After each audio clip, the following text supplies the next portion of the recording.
네, 오늘 한국 증시의 낙폭도 저희가 감수를 해야 되겠죠? 이제 야간 선물 한 2%가량 내림세. 그리고 코로 ETF의 변동성이 굉장히 큰데요. 오늘은 9%가량 이제 폭락입니다. EWY ETF도 2.86%의 하락으로 오늘 국내 증시 오늘 개파락 출발 이후에 전략 잘 세우시기 바랍니다. 자, 글로벌 전략가들 유니스토리 자산운용 김장열 투자전략본부장께서 자리했습니다. 본부장님 안녕하세요. 네, 안녕하십니까? 네, 오늘 그 서머타임 첫날이었잖아요. 그렇죠, 맞아요. 근데 이제 블랙 먼데이였습니다.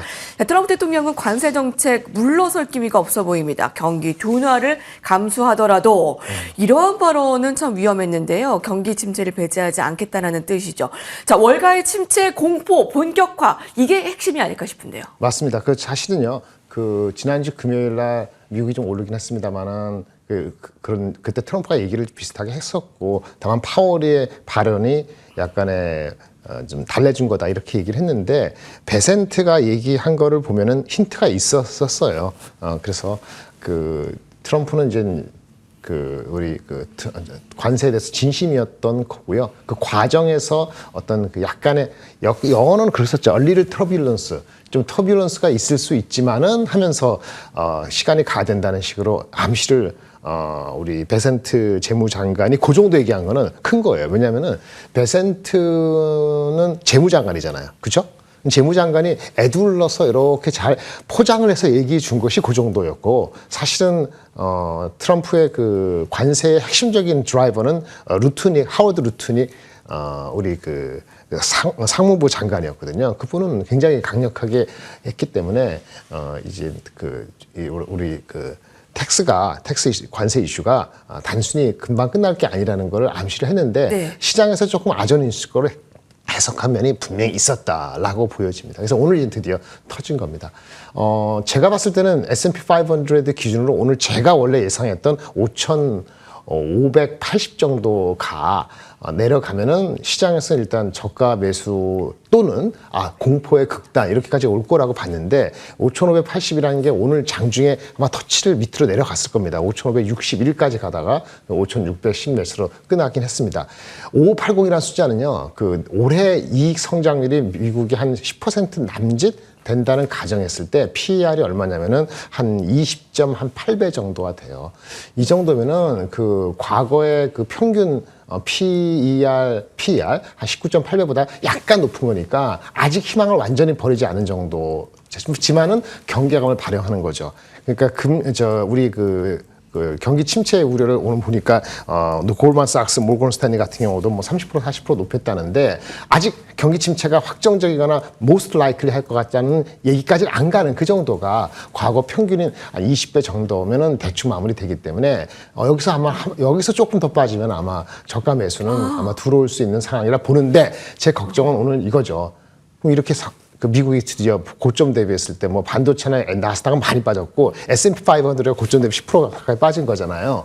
그리고 PER이 여전히 50배 넘지만 많이 빠졌어요. 한국은 그동안 버텼죠. 그렇죠?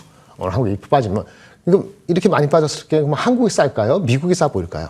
네, 궁금해요. 그게 걱정이고 또는 미국이 전 세계를 향해서 관세 털려고 막 난리치고 있잖아요. 그러니까 그것이 누구를 향해서 막 공격하고 자극을 주는데 그것 때문에 자극과 공격을 받은 독일 주가하고 홍콩 항생 주가는 엄청 잘 가잖아요. 그렇죠? 자극을 받은 홍콩 상생의 AI 주식하고 독일의 자주 국방을 위한 그런 노력에 의해서 걔네 주가는 올라가는데 우리는 버티긴 했는데 그렇게 걔네보다 조금 덜 갔잖아요. 그런데 미국이 갑자기 왕창 빠졌어요. 경기 침체 때문에. 그러면 이제는 다시 줍줍을 한다고 생각하더라도 경기 침체는 아니라 가정하고 그걸 우선순위를 뭐를 둘까요? 독일 둘 것 같으세요? 아니면 홍콩 항생에 있는 테크 중심일까요? 한국이 싸다는 원래 하는 거에 그거일까요? 미국이 이렇게 빠졌는데 헷갈리죠. 미증시로 가지 왜냐하면은 우리는 아까 미국이 중국하고 독일을 자극했지 않습니까? 공격적으로. 근데 독일하고 홍콩이 중국이 어떻게 반응했어요? 엄청 투자를 해가지고 AI 난리치고 만나서 북돋우고 한 거잖아요. 그쵸? 홍콩, 중국의 시진핑 만나서 AI 발표하고 투자하고 난리치지 않았습니까? 딥시크로.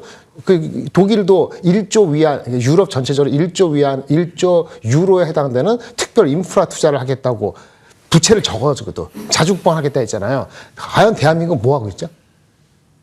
대한민국 뭐 하고 있냐 이거지. 그러니까 독일하고 중국 대비했을 때 미국의 압력과 공격을 받았을 때 대응하는 방식이 네네. 다르기 때문에 한국은 그동안 최근에 작년에 많이 빠진 것 때문에 그거만큼 10% 반등을 했는데 미국이 왕창 빠진 네네. 상태에서 보면은 미국보다도 홍콩 항생이나 유럽 주식보다도 매력적이다고 얘기할 수 있는 건 원래 알고 있는 싼 거 말고는 없다는 얘기예요. 네. 바다가 올라갈 때 한국이 먼저가 아닐 가능성이 있다는 아닐 겁니다. 가능성. 그래서 네. 그것을 바꿀 수 있는 게 3월 달에 딱 타이밍인데 3월 달에 추경이건 네. 우리가 뭔가 하는 거를 하지 않으면은 이게 3월하고 5월하고 너무 다릅니다. 3월, 4월에 못하면은 5월, 6월 하면은 대한민국의 주식은 박스 갇힌 상태에서 올라올 때 이제는 레거드가 될 거예요. 그렇기 때문에 저는 여기 입장에서 미국이 많이 빠지고 자극받은 독일하고 홍콩 항생이 올라가는 이유가 우리가 없는 이유 때문에 그렇다면은 한국은 반성을 해야 되고 반성을 하지 않으면 여기서 이게 뭐 2,300까지는 않겠습니다만은 내려간 상태에서 올라올 때는 이번에는 생각보다 꽤 오래 걸릴 수 있고요. 이걸 타파할 수 있는 거는 정부의 정책이 예. 과감하거나 아니면 삼성하이닉스 실적이 엄청 좋거나 한데 둘 다 헷갈린다 그러면은 오늘 빠진다 해갖고 급하게 들어가는 건 유리하지 않다. 예. 이건 결론입니다. 네, 오늘 급하게 들어가지 말라라는 좀 교훈을 얻게 되는데요. 자, 한국 증시 좀 버텼는데 이제 미 증시가 이렇게 터지면서 오늘의 하락 여기서의 좀 저점 매수는 조금 더 지양해야 되겠습니다. 특히 이제 반도체에 대해서 이제 더 빠질 텐데 여기서의 이제 미국 반도체와 한국 반도체 어떤 것이 더 나을까라는 좀 궁금증도 있고요. 10일에 인텔 등 빅테크 기업들의 회동이 있는데 여기서의 조금 부흥이 될 가능성이 있을지 궁금합니다.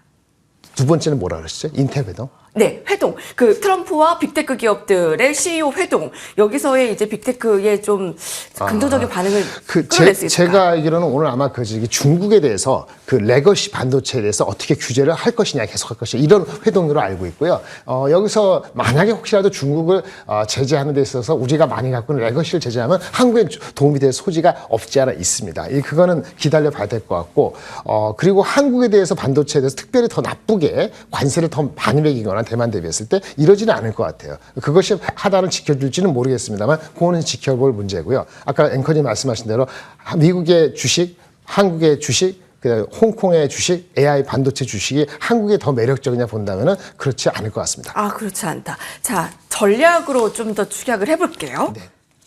전략적인 거는 저는 이제는 저번에 말씀드렸을 때 우리가 5580 S&P 500 그렇게 떨어지거나 내려가기 전까지는 한국이 한 2,400 언저리 정도까지 빠지면 매력적이다 라고 보고 있고요. 2,570 정도가 목이라고 생각하고 있습니다. 당분간. 그래서 지금 주가에서는 더 빠질 때를 기다리셔야 되는 거고요. 방산주도 조심하실 필요가 있습니다. 왜냐하면 미국이 유럽을 이렇게 공격했을 때 당장은 아니지만 유럽도 깨달았거든요.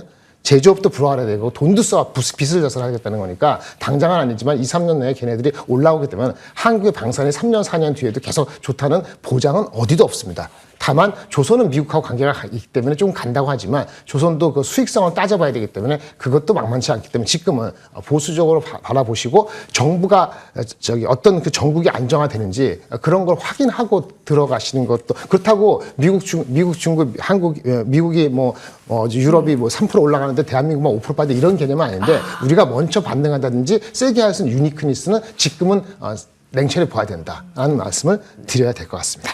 시간상 구체적으로 여쭙지 못했지만 그 뉘앙스는 알 것 같습니다. 예, 유니스토리 자산운용 김장열 수사전략본부장께서 함께해 주셨습니다. 같이 인사드릴게요. 감사합니다.